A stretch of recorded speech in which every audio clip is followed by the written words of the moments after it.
I was with everybody earlier. I could have gotten them to do the intro with me, but I'll just do it myself because that time has passed. But it's day 128 of adding one thing to Test Big Name until Chapter 2 releases.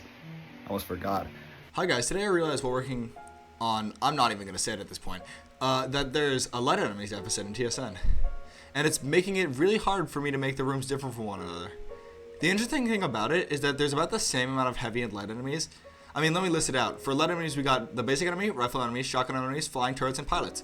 And for heavy enemies, we got rocket enemies, headless fellers, machine gun enemies, box golems, and walking tanks. So what, our ratio is 6 to 5?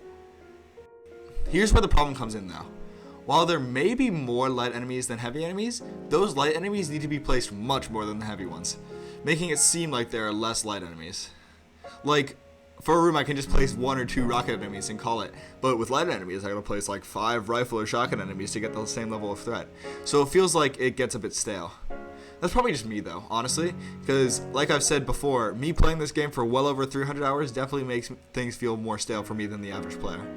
Unless there's a guy who's played it for 300 hours, but I don't think so.